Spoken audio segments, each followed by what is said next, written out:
বর্ষাকাল মানেই ইলিশ, আর বাঙালির পাতে ইলিশ থাকবে না তা কী করে হয়। নমস্কার, আমি সুস্মিতা। আজ যখন ইলিশ রান্না করছিলাম তখন ভাবলাম আপনাদের সাথে শেয়ার করি। অনেক দিন রান্নার ভিডিও দেওয়া হয়নি।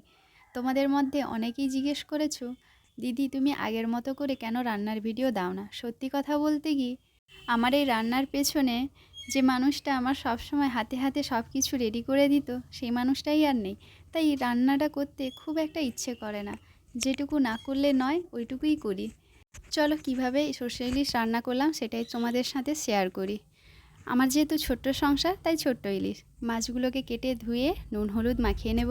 তারপর কড়াইতে তেল গরম করে কালো জিরের ফোড়ন দেব। লঙ্কা, পেঁয়াজ, টমেটো, নুন, হলুদ আর অবশ্যই সর্ষে বাটা না দিলে সর্ষে ইলিশ কমপ্লিটই হবে না। তারপরে সব কিছু ভালো করে কষিয়ে তার মধ্যে জল অ্যাড করব। জলটাতে ফুটেলে তারপরে ওর মধ্যে একে একে মাছগুলো দিয়ে দেব। ভালো করে ফুটে এলে উপর থেকে সর্ষের তেল দিয়ে কিছুক্ষণ ফুটিয়ে নামিয়ে নিলেই তৈরি আমার সর্ষে ইলিশ। ভিডিওটা কেমন লাগলো আমাকে কমেন্ট করে অবশ্যই জানাবেন। এই রকম ভিডিও দেখতে গেলে পেজটাকে ফলো করতে ভুলবেন না। টাটা।